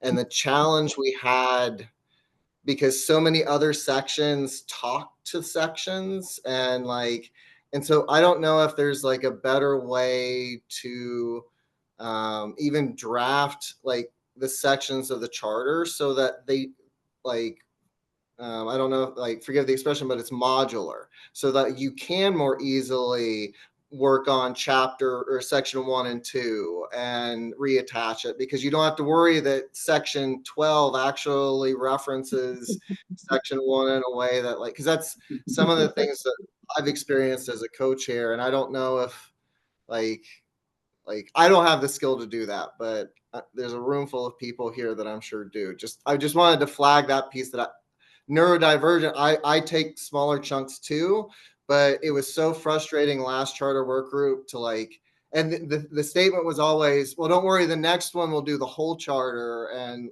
yeah, just my thought. Yes, thank you, Dawson, for sharing. And then again, I would also, because I think it's because the board hasn't known the process and how this existing work group is working. And then again, we continue to refine it. So to address some of your questions and comments about how the sections talk to each other, the work group actually look at different delegations and how to work on it. But again, as we continue to work together, we realize that, oh, maybe we should do this differently. We're hearing that we are not including membership until the end, which is why it prompted the survey. And then I'm telling people not to email Kelsey and I use the survey, because otherwise we'll be tracking multiple emails. So through the survey, then we can actually synthesize the information. But even if you're not a work group members, if you have any questions or concerns, please feel free to email me and I'll do my best to answer them. And if I cannot answer them, I'm sure I will check with Ed and Kelsey to answer them. Yeah. I just wanted to clarify really, yeah, I was just gonna clarify really quick to Martha's point about the 2025 thing. The last time we amended it was in October, but it was approved in January of 2025. So the annual review would still be something that would be in compliance. I just wanted to know, Victor, if you thought it was important for us to know the process, because you said we don't understand the process. Do you think we should know the process, or it's just too complicated? Can you hear me? Yes, I'll do my best to answer this question, right? So every work group and members and committee operate differently, I would say. So I keep talking about, there is a decision-making process, which is how the work group members come to agreement. And then simple way of explaining consensus model is that everybody has to agree. That is the process. If nobody can agree, we have 1 or 2 rounds of discussion, and then we move it to a majority vote. So that is the existing process on how to move forward, because otherwise we'll be stuck with that if there's no consensus. This is quick and easy way to answer it. Yeah. Thank you. Okay, right. All right, thank you, Victor. And again, the survey is out. Please fill it out. And we will move on now to the NOFO update, but without Kelsey here, I'm not sure. That's what we're talking about. Yeah, that's actually, we're discussing Jeff Sims, Senior Director for Policy at KCRHA, and Kelsey Supervisor. We don't really have an update at this point. The NOFO has not been released. We do continue to collaborate with various partners, including the city and the county, to strategize about how we will respond to that NOFA when it is released. And we appreciate the support of the work group that has been advising us on that. Also, this work group's action to already adopt some policies and priorities or values and Values and priorities. values and priorities, thank you, for how we will respond as well. Unfortunately, we don't have further information at this time. I was hoping Thank she you. was taking vacation for the NOFO, but clearly not. Yes, hopefully Kelsey is enjoying her vacation and will come back fully rested because we need her for the NOFO. All right. So I think that brings us to, Ruby and the co-chairs update. Me again. So the co-chair update was just to follow up with a few points that we did, the finalizing of the letter. And just kind of who we're gonna send that to. We're gonna send it to our local Congress people. And we're also gonna have a board member offered to drop it off in person. So we're gonna hold them to that. And then the other, so the specific committees that were spoken about to us, suggested to us by KCRHA staff was the banking and, oh my gosh, I wrote it down, the Banking, Housing and Urban Affairs Committee. And then there's also another Congress one that I'm drawing a blank on right now and I apologize. But what else did we do? So we had our governing board presentations coming up. So we've been working hard at that, trying to get it fine-tuned and incorporate all the aspects that we wanted to talk about planning. We also had a quick meeting with Kelly. I think actually it was just me that met with her for a little short period of time, but we kind of got to discuss a little bit of what's going on with the agency. It sounds like, there's a lot of parts moving and it sounds like there's a lot of good work that's been getting done. So it's good to hear. And then also we mentioned the charter survey in case you guys didn't hear. And it's due by September 19th. And there's a drop down, you can select the boxes, it'll bring up more prompts to fill in your information, and it's on the website as well. We haven't mentioned something in a while, the Women in Black that stand for Vigil. And so I wanted to just, raise that up again, and I apologize to our previous co-chairs for not maintaining that more consistently. But our quorum has been defined, right? And so I want to hand it over to Edmund really quick, if you can get a definition on that. Since we had lost a board member, we were concerned about the quorum number, and it is 7, correct? Yes. Okay. Cool. So that's the co-chair's update. The next meeting is going to be following Monday, which is going to be the 8th. And yep. And see you there. October? No, September 8th. The co-chairs meeting. Only the 3rd. It is. So is there any, Dorsa, you have a question?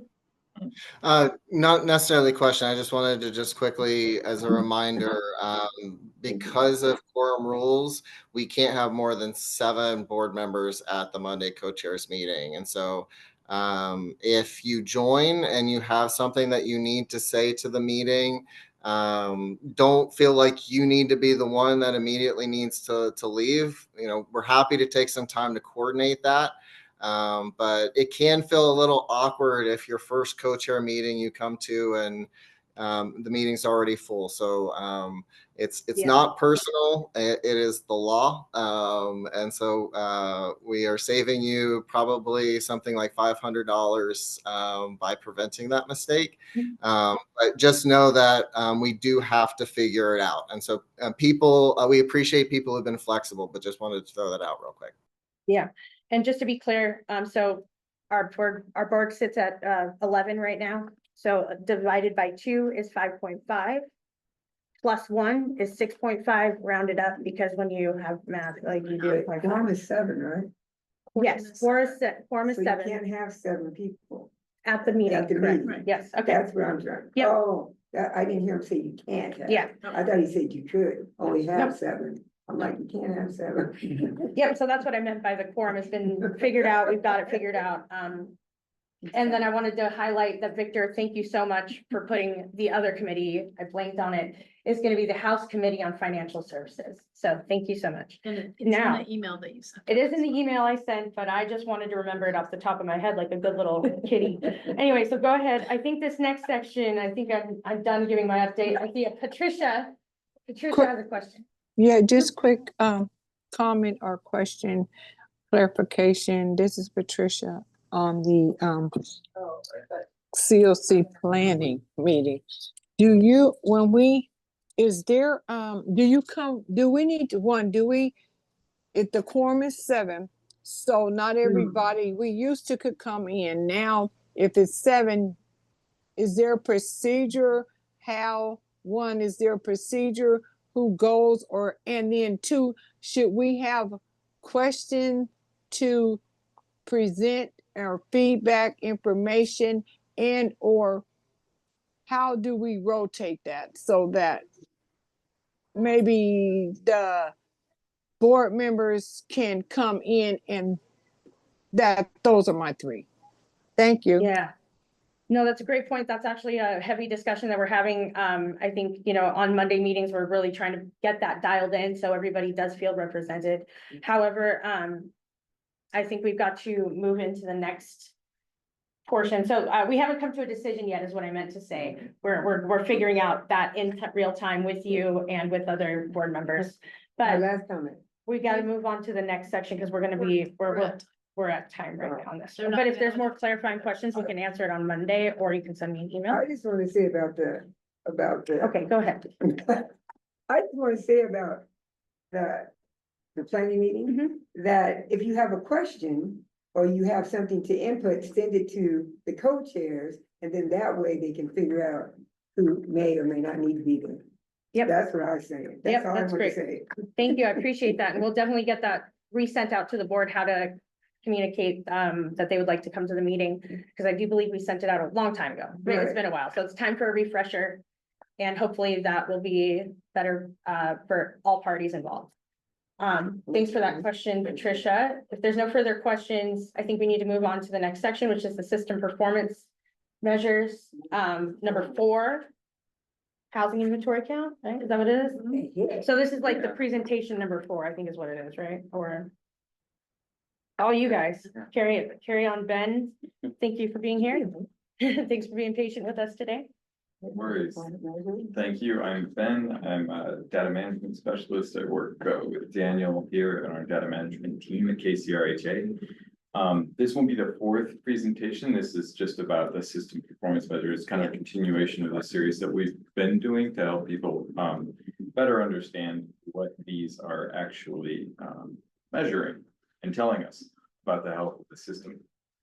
So for clarity, it's the 4th system performance measure. Okay, thank you. Performance measure number 4. Item Now, 7. Can everyone hear Ben? Sorry. yeah, let's start with that. Ben. Here, you can come down here, Ben. Or Thanks, Catherine. musical chairs. This is fun, guys. We really should have been playing some music at this time. Active. Yes, we are making sure we get our steps. I'm very silly today. Very silly. Now you've probably gotten enough steps for your counter. Yes, Ben? Yeah, rhyming it. All right, is everyone able to hear me? Well enough? Beneficial stuff they recommended for sure. I added the other stuff, Okay. vitamin D, like. Christina, Christina, can you mute? No, I think we gotta do that for her. Just kidding, just. You got it, John. Good to hear her voice though. No, I can't do it. Okay. Yep. So I wasn't sure. Yeah, how your many- pictures. I couldn't figure out what the last number was. Okay. I'm here to be here 2 days anyways, and I'm done. Ben, you might be able to, can you? Yes, I Christina. can't interact with that. Okay. No. No. So, Check in on all your symptoms from last visit. Christina, can you please mute? How has your diagnosis been? No changes. No changes. No, I'm- What about the burning crown? Still burns. Still burns. There you go. all right, carry on, Ben. So. Apologize. All right, hello. Once again, Ben Mathewson, work with KCRHA as a data management specialist, especially with Daniel on our data management team.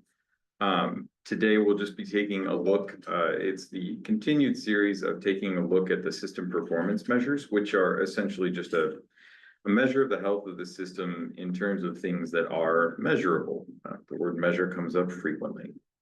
If you recall, last time we did this, we were talking about system performance measure number 3, which would be the overall increase in people in the system. And today we're talking about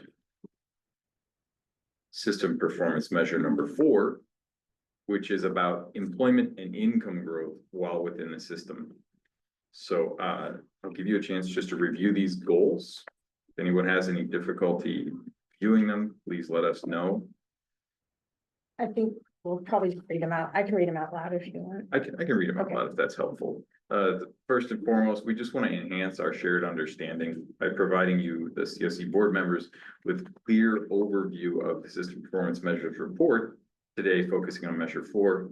Next up, this helps to facilitate informed discussion and especially by creating a space for advisory board members to ask clarifying questions and deepen your understanding and our shared understanding of how these measures reflect system performance. Sometimes we like to say system health. And then finally, this does help inform how we use data, and it supports our strategic use of data. And that's kind of where we count on community partners such as yourselves and why we want this enhanced shared understanding. So you've probably seen this before. This is the sort of the tempo of federal reporting, our federal reporting calendar. Right now, let's see, we would be just exiting the annual performance reports window, which we heard about briefly. And next up, have we started the federal ESG reporting yet? Good question. This is just to give you like, I threw this slide in for Ben, so this isn't his bailiwick here. This is what I manage along with CoC, which is our federal reporting schedule. The last two are a little odd fitting because they're on a multi-month annual cycle. So it could be in January, February, March, April, whenever the grant funds start and the project started, that's when we report on it the next year. So that's a little bit different. This one though, this federal report, the system performance measure is on a cycle, and we finish that up typically in the April. I think I can't read the notes from this probably, but it's usually around April, May that we submit that. And this just gives you an idea of where this particular reporting requirement sits within the whole field of reporting requirements. So a couple of useful definitions for us. First off, we will refer to leavers and stayers. It's basically what it sounds like. Leavers being clients who exited and were not in programs on the last day of the reporting period that this report represents. And stayers would be the opposite of that, would be clients who either remained in or who had exited but then re-entered prior to the end of the reporting period. So as you see those terms pop up, hopefully this gives them some context. So measure 4, the employment and income growth, demonstrates whether, and specifically we'll be talking about adults in this one. So it's sort of a narrower universe than some of the other performance measures, but it's specifically adults and either stayers or leavers within the system. And this is going to demonstrate whether adults that are served by the system increase their income. And this includes earned income, unearned income, cash income, all forms of while within their stay in the system. That is between the time they enter or enrollment and when they leave, exit. It is tracked by these follow-up, these entry and exit assessments. So as in all cases, there's a little bit of data entry challenges. So when we look at these numbers, we tend to not overemphasize small differences. We look for patterns over time rather, and especially patterns where you see dramatic increases or decreases in. And this is closely associated with housing placement stability. It's not difficult to imagine why that is. So the way that this is calculated is that you compute the total number of participants in the leaver or stayer category. And then you add the total number of adults who have increased. And then you divide this, or you just make it a simple proportion. So it's just that part of all participants who have had an income increase. And again, this includes employment income, non-employment, and that would be the reference to earned, unearned, and then combined total incomes.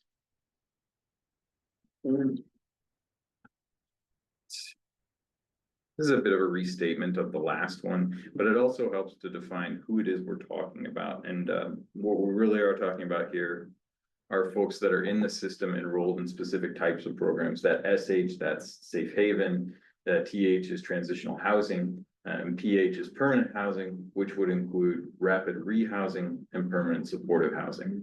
Or permanent supportive housing is kind of the gold standard permanent housing. So this was the portrait of how things looked from 2023 to 2024 among stayers, or folks who were either in the system from enrollment all the way to the end of the reporting period, or folks who had an exit and then re-entered prior to the end of the reporting period, our stayers. We observed a decrease of about 2.5%. And what we're talking about here when we're talking about this decrease is the decrease in the number of stayers. So we're not talking about changes in the level of income. We're talking about changes in the level of people who demonstrated an increase in income. So this 2.5%, that is a decrease in the number of people who demonstrated increased income. I'll let you chew on that mentally for a second. And there was a slight corresponding increase in that number. So the total number of stayers in the system grew by about 0.02%. And again, I just want to emphasize when we're talking about percentages or percent increases, percent changes rather, that are this small, in view of some of the challenges that we have around data collection, and in view of just the imperfection of data in the world as we know it, we tend not to over rotate on these small changes. We rather sort of try to zoom out and look at how these things trend over time. Among leavers, the number of leavers with income growth decreased by 0.8%. And again, that's 0.8%, not 8%. A very small change. Generally, we kind of think of these changes as being stability in that trend. But one thing that we can sort of infer from this is that at least raising income levels for individuals while in the system remains a challenge. It's not necessarily a crisis thing or something that's unpredictable. It's just a challenge. And again, these figures all reflect changes in total income. So where you see total, that's employment plus non-employment and all of the forms that fall under those two categories. So that would mean people accessing services like SSI or Social Security and like maybe HEN, housing and essential needs or something like that, kind of like. HEN, state program would not be considered an income type. Okay. But you're right on the Social Security income and Social Security disability income. Those would be considered non-employment income increases. Would there be any other non-employment income increases that would be considered? Probably not. Quite a few. Okay. I mean, there's a entrepreneurial. That's good. I'm just making sure. There is a list. Yeah, we have a pick list of income types. Okay. That the case manager, when they enroll someone in a program, they select when they enter the program what income they have, which probably, you know, from most programs, a lot of it's zero. Right. And then when they leave, did they get an increase of what type? Okay. And if I may, Ben, I Please. know I'm interjecting a bit here. What we hope to see is that someone comes into this, generally speaking, I'm generalizing here. We'd hope to see someone come into a program if they have no income at a year or 2 years in a PSH program, we would see an increase in income. Why would that happen? Well, they have a disability that's been identified, they're chronically homeless, and the case manager is working to increase that income by getting them what they need to get SSDI, for example. And then you would see at an annual assessment that increase go up. Again, I don't wanna step on your toes, Ben, but in some cases, communities will start talking about, I've heard it called throughput, I've heard it called churn, I've heard it called a different thing, which is basically those who are in permanent supportive housing beds, which this is a measure of that group, those in PSH programs, CoC funded programs. I'm just focusing on PSH programs. What you often see are strategies that coalesce around that income increase to see if we get them more income, can we move them on to a non-subsidized housing unit or a market rate unit? And then that frees up a bed for someone else that may not. So that's kind of a more, I'm getting into the strategy piece on how people look at that data. That's good. But I don't know if there's other slides to go through. Well, we're getting close to the end of the deck, but this does coincide nicely with what you were bringing up earlier when we're talking about the restrictions on RRH and the fair market rents, and then helping the utility of a measure like this is that it can help people plan for more sustainable exits from the system, which I think is a really useful thing. Before we just get to I'll leave this up, because we're at the discussion and questions part, and open it up for questions. Elizabeth? Yeah, is there any data on overall income increase in the general population, and how does this track with that? Yeah, that's an interesting question. So I'm going to take it that you're referring to just how area median incomes have changed over the same time period. Is that what you're saying? Yeah, I think so. So, well, at least for workers. Understood. Because so it's not fair to compare these people with those who are getting their income from interest on investments. And actually, it's difficult to do a level comparison of general incomes as reported by like American Community Survey or what we understand as being census data and this population as well, because the types of sources can be widely varied. But it can be useful to make that comparison. And yes, we can make that comparison by using census data or say data from the Bureau of Labor Statistics, which is publicly available. The trick there is responsibly combining data so that we're not comparing apples to oranges and risking giving the public the wrong impression about why certain things trend certain ways, if that makes sense. Yes. Dorsal. Thank you for the presentation. I guess, so going back, in a lot of different capacities I've been on, I've heard a lot about like what Daniel was alluding to, like the pipeline or the through path or things like that. But like even the example that was given was, somebody moves in, they have 0% income. They have an increase of income, but it's because they're now connected to the VA and have a disability rating.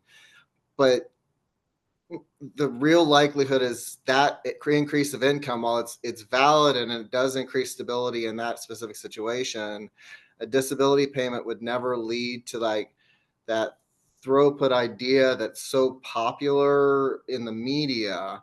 And so I guess my question is how are you balancing, like, do you report out separately what is an income through employment and what is an increase through, and like, are you able to kind of show like how much of the housing supply is occupied by one need versus the other need? So I'll take the first part of that question first.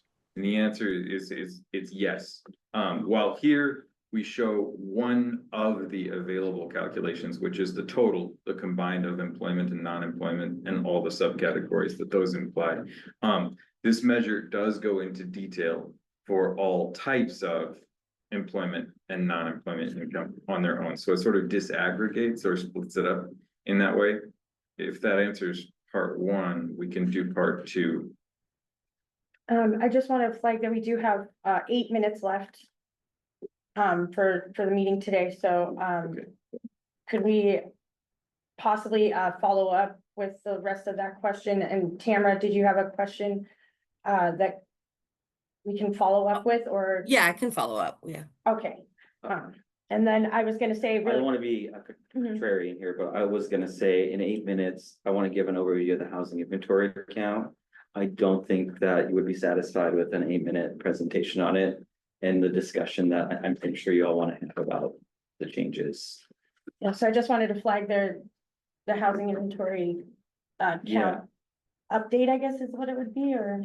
Yeah, I have some counts, but I think the richness and like the meaningful part is gonna be asking questions and understanding that better, and I just don't feel like I would be able to provide that in 8 minutes. Yeah, I don't, Roll that to the next. I'll leave it up to the co-chairs on. well, I was gonna ask the board, what did we think what did we want to do? Did we want to move it to the next meeting? I don't know if we have to make a motion first to do that or not, Dorsal. I mean, yes, should be a motion to, is it tabling, Edmund? To amend the agenda or table it or what? Yeah, you could just postpone it for the next meeting. Okay. Like, so postpone for a meeting definite. Okay. So I guess this would be the time to make a motion. We can entertain that motion to move this to a later time, the housing inventory count presentation to the next meeting. If that's okay with you, is that gonna? Oh, yeah, that's fine with me. That's great. And I do actually have a couple of more thoughts on what Doris was saying about the income increases too. Well, let's quickly Well, follow yeah. up with this motion and then we can eventually go back to that. Quickly follow up with the motion. I motion that we table this and move it to a meeting in the future. Thank you, Zsa Zsa. So Zsa Zsa made a motion to move this to a future meeting, the housing inventory count to a future meeting. There's a I second. second Patricia, Dr. Thank you, Sam. Patricia. That's just a bridge process. There's a second. Let's do a quick voice vote. All those in favor say aye. Aye. Aye. All opposed say no, nay. Elizabeth has a question. Oh, Elizabeth, I didn't see your hand. I apologize. This isn't on the vote. It's just Okay. to say, if necessary, could we have a special meeting in order to get that in without losing other things that we need to get to? I will make sure that we will get all things covered in importance. So we're in the middle of a motion right now. Sorry, I saw that your hand popped up. Let's wait until we're done with the motion to come back to that. Were there any nays? I didn't hear any. Any in the room? No? Okay. Any abstentions? The yeas have it. We'll move it to the future meeting. So you're off. So go ahead and. Well, I was gonna say, if I could on the income piece. So as the HMIS lead for Seattle and Key County, what I want to tell this group is what we're doing to ensure that we have confidence in this data is the data management team. We train all users to do the annual assessments, which is really, really important because if someone's in a program a year or more, we want to know, did anything change to increase their income? And so one of the things that we're doing is prioritizing that in the training for those who operate programs that we know typically have an annual assessment. We don't want someone staying in a shelter for a year or more, but if they did, they would have get an annual assessment, same for the transitional housing program. And for PSH programs, I will tell you, I have a higher bar for data quality and their data quality completeness, because it's basically they're moving in, they get something like a lease. We know their social security number, there should be a comprehensive assessment about their needs. So we have an expectation that we have a higher standard of data completeness for them. And so when we see missing annual assessments, this is something that Joel and I and our team, we are contacting providers going, hey, how do we improve your data quality here? And just for everyone, just a little bit of a reveal, we've shared with providers 2 weeks ago, a data quality dashboard that shows their annual assessments and their exit assessment completeness. and as well as their entry exit completeness. So we're doing a lot of programs to be looking at this specific data point and to know if income is being increased in these for these programs. I'll stop there. I know we probably have time now. Dr. Dorsal, did that address your question? It answered or it brought up more questions Good. that we don't have time. Because partly I'm concerned even with like the Social Security data points that suggests that like really we're only serving people of a specific citizenship status, which, as I understand it, in Washington State, we should have programs that are open to human beings regardless of random birth pattern. Absolutely agree, Dorsal, and I want to just retract any like secondary meaning that I put there, that these are people that ought to have Social Security be in the program. What I just meant by that was just a general, like in data collection, we would expect to see just a higher level of completeness. And sorry if I misled anyone in thinking that was a requirement or anything like that. That's not what I'm trying to say at all. Yeah, and I love the agreement on the data piece. Thanks for clarifying that. Yeah. Yeah, thank you for bringing that up too, Dorsal. Amy, I just saw your hand come up. Yeah, sorry, 11th hour here. I'm hoping that we can revisit this conversation when we bring up the other things as well. I have questions about the social work and the process, like who's making these decisions? Are they helping individuals with income verification? You touched on it a bit, but I think that more conversation would be, I would be grateful for more conversation. And hopefully nothing I said was offensive. Thank you. Yeah, no, you're good. So I'd say there's maybe some room on the system performance committee. I don't know, just I was thinking about, that's a good place to engage with the conversations on another level, right? Yeah, I'm a little bit removed from, day-to-day operations on how case managers are having those conversations. I think I would rely on representation on the boards and committees, maybe elevate that and some provider feedback if we really want that. See what they know that. And then I don't know, Jeff, PSH guidelines, do they speak to that?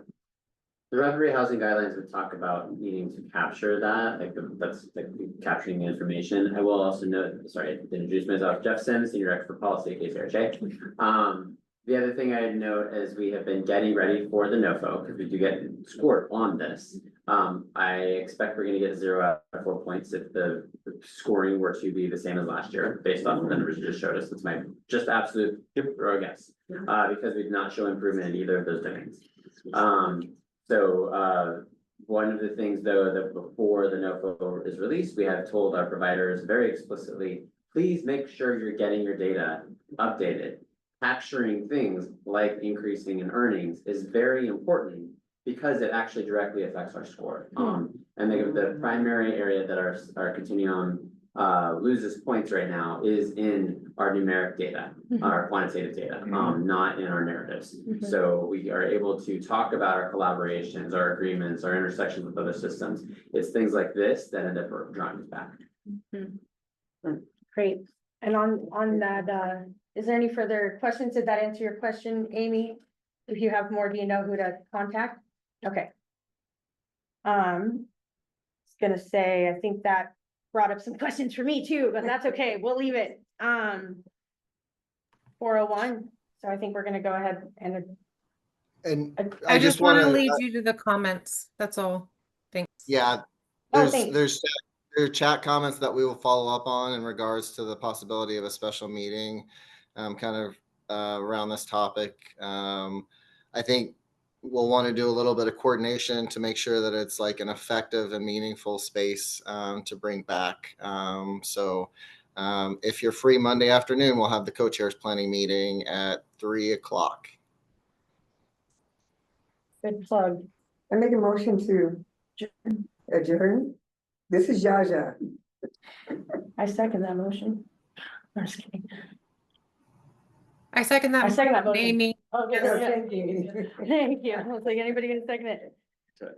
We're adjourned.